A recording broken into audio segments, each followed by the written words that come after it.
السلام عليكم ورحمة الله وبركاته. اللهم صل وسلم وبارك على سيدنا محمد وعلى آله وأصحابه وسلم.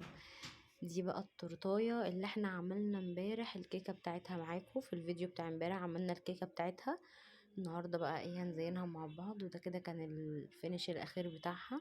كان شكلها تحفة. ويلا بينا نشوف الخطوات اللي احنا زينا بيها. انا عندي هنا الطبق بتاعي، المكونات بتاعتي اول حاجة هعملها الكريم شانتيه.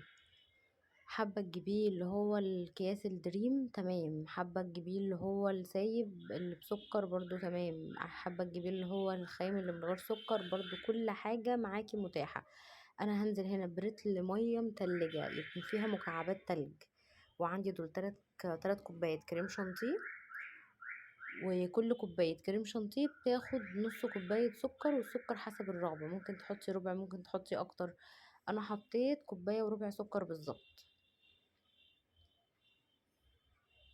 وهروح نازله بالكريم شانتيه. انا عايزه الكريمه بتاعتي تكون بالكاكاو، يعني تكون بني، فهنزل عليها بربع كوبايه كاكاو. طبعا هتحس ان القوام معاكي خفيف جدا، بس مع الضرب فيه بالمضرب او العجان هتلاقي القوام تقل معاكي وبقى مناسب وكويس قوي. بس كده. حابه تجيبي الكريمه اللي هي بسكر هاتيها وما تضيفيش عليها سكر خالص، لكن انا جبتها من غير سكر. وانا بستخدم الكريمه المتحده، النوع المتحده حلو جدا جدا جدا. اهي بصوا كده الكريمه كانت ايه، اتخلطت معايا واتظبطت تقلت. دلوقتي هوريكم برضو ايه ان انتي هتعرفي ان هي ازاي خلاص كده بقت تمام. هتمسكي الطبق كده هتيجي تقلبيه مفيش حاجه نزلت منه، فكده تمام. انا هاخد من الكريمه دي معلقتين، هحط عليهم حبه كاكاو ونص كوبايه شوكولاته سايحه، وهخلطهم تاني مع بعض. انا عايزه عشان التزيين اللي هيبقى على التورتيه من فوق، انا حابه الكريمه ما تكونش زي القلب، يعني في القلب حباها تكون فاتحه سنه، بس من فوق عايزاها تكون غامقه قوي. فهخلط كده الشوكولاته مع الكريمه مع الكاكاو. حسيت ان اللون فاتح شويه، فنزلت عليه بمعلقتين كاكاو تاني لحد ما اوصل للون دوت، وهدخلهم التلاجة الكريمتين. ودي الكيكه طبعا اللي احنا عملناها مع بعض امبارح. لازم نسيبها ترتاح ليلة كده، يعني نسيبها كده نغطيها في فوطة ونسيبها كده ترتاح ليلة عشان خاطر ايه، يطلع قوامها كده كويس. ميزة بقى ورقة الزبدة ايه، انك بتيجي تخلعيها من الكيكاية، بتخلع لك القعر بتاع الكيكاية، ما بتضطريش بقى ان انت تقعدي تقشري فيها وكل الحاجات دي. طبعا دي الكيكاية اللي احنا عملناها امبارح بالتسع بيضات. هبتدي دلوقتي ان انا احدد المقاس اللي انا عاوزاه، وهروح حاطه القطاع بتاعي، وهروح قطعات تقطع معايا على طول بالشكل اللي انتوا شايفينه ده كده. قسمتها بالنص. ودي البني طبعا احنا عملناها بنص الكمية عشان انا مش عايزة اقسمها، انا عايزة التورتيه بتاعتي من 3 طبقات بس. هشيل الورقة كده. الكيكة حلوة قوي وخفيفة وهشة. وهنبتدي دلوقتي ان احنا نزينها مع بعض. انا هنا ده النص الاولاني. في ناس بتحط عليها سيرب شربات على الكيكة عشان خاطر تبقى طرية معاهم، بس انا الكيكة بتاعتي طرية جدا جدا جدا وهشة قوي. جربوها بالطريقة دي هتعجبك، اللي احنا عملناها امبارح في الفيديو. مش هتحتاجي ان انت تحطي عليها ولا حليب، ولا تحطي عليها ميه بسكر، ولا تحطي سيرب، ولا تحطي اي حاجه خالص. انت هتستكفي بطراوه الكيكه مع الكريمه كمان. لما تتحط عليها هتزودها هتخليها طريه اكتر. بحط كده الكريمه بتاعتي في كيس الحلواني، وبحط القمع بتاعي، وببتدي ان انا ايه انزل دلوقتي كده. ميزه القمع برضو هنا ايه في التزيين، انه بيخلي لي الكريمه كلها خط واحد، متبقاش جنب عالي وجنب واطي، لان انا ايدي بتبقى ماشيه في مستوى واحد، فكلها بتبقى علو واحد، ما بتبقاش جنب عالي وجنب واطي.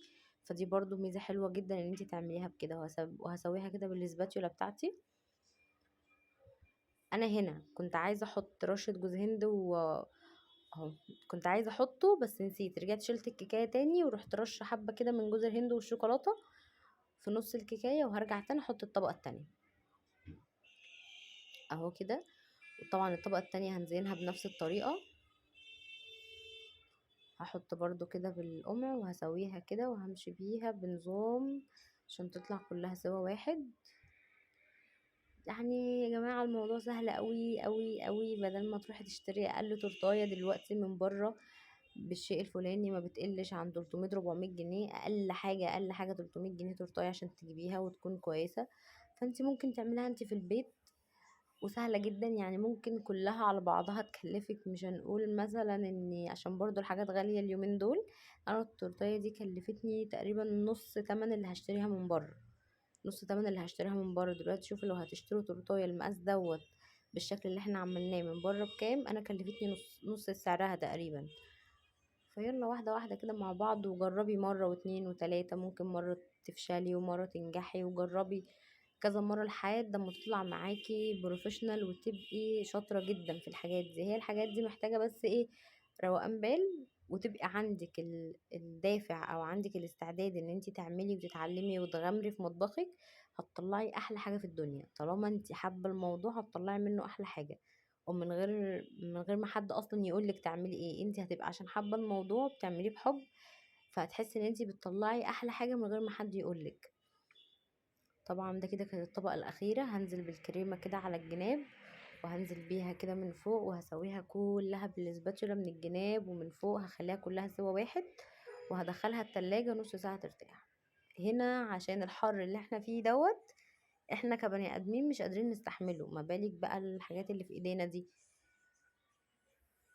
فهدخلها نص ساعة التلاجة ترتاح، وما بين كل خطوة وخطوة هنعملها هندخل الكيكاية بتاعتنا او التورتاية بتاعتنا في التلاجة ترتاح، عشان كل لما تكون ساقعة كل لما التزيين معاكي هيطلع احلى. انا عشان في خطوة الشوكولاتة ما حطيتهاش في التلاجة تسقع شوية، استعجلت عليها، فايه الشوكولاتة مطلعتش زي ما انا عايزاها بالظبط، بس قدرت ان انا المها واظبطها يعني.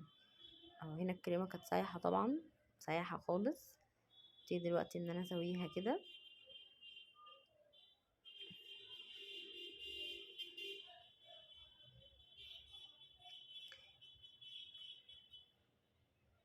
حطيتها طبعا في التلاجة عشان ترتاح شوية، ودوت كيس جيلاتين او ملمع، ملمع عشان خاطر الفاكهة بتاعتنا. فانا ايه، جبته كيس جيلي تلميع، جبته من عند، هتلاقيه عند اي عطار او اي مستحضرات حلواني، هتلاقي الكيس دوت موجود عنده، ممكن كمان يكون بيتباع سايب.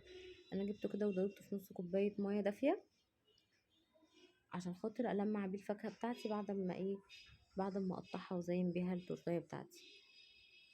طبعا التزيين ده بتاعك انت، تقدري تزينيها بالشكل اللي انت حباه.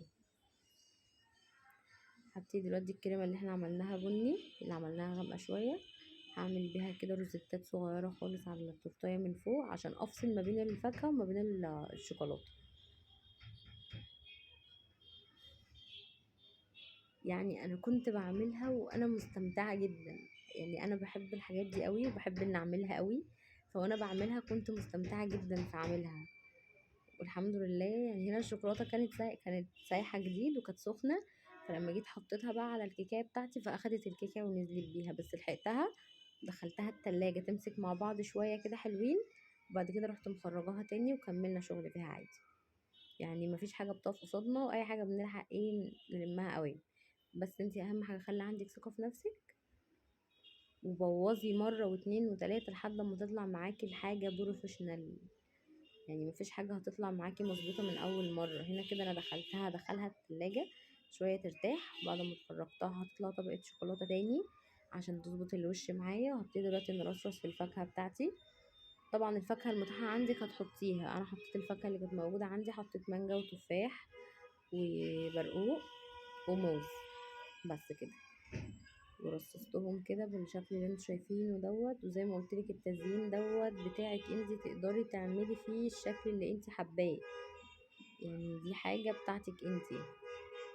حابة تعمليها كلها كريمة ماشي، حابة تعمليها كلها شوكولاتة ماشي، حابة تعمليها فاكهة ماشي، تعمليها نص ونص زي ما عملتها، اللي يريحك واللي انتي تحبيه اعمليه. ده كده الموضوع ده بيبقى فن كده، وحاجة بتعمليها بحب فبتطلع معاكي حلوة. اللهم صل وسلم وبارك على سيدنا محمد. هبتدي دلوقتي نرص في الفاكهة بتاعتي. طبعا حطيت المانجا الاول، بعد كده التفاح، بعد كده الكيوي، عشان يبقى ايه في كسرة الوان، متبقاش الالوان ورا بعضها. مرضتش احط الموز ورا التفاح عشان خاطر ما يبقاش الاتنين ابيض ورا بعض.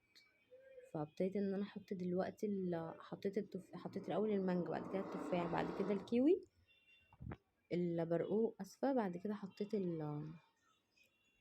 الموز. طبعا المانجايه دي كده قطعتها كده مكعبات وفتحتها كده، حطيتها برضو تعمل معايا شكل حلو. ما هي ما خدتش مني وقت خالص، بس يعني عشان تطلع معاكي الطريقه بالظبط تمام.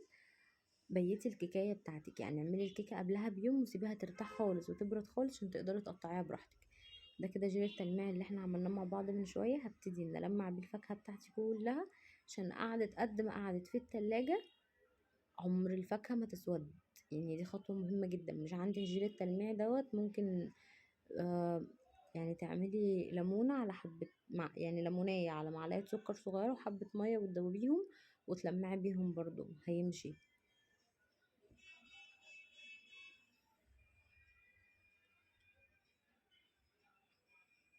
وهحط فيها دلوقتي كريز، وهحط فيها بس هو كريز بس اللي هحطه. وهعمل روزيتا كده صغننه على الشوكولاته من هنا. دي كده كانت شكل التورتيه بتاعتنا، كانت شكلها تحفه. والطعم بصراحه لسه ما دقناهوش، او هي هتروح لصاحب نصيبها بألف هنا وشفا اللي هياكل منها.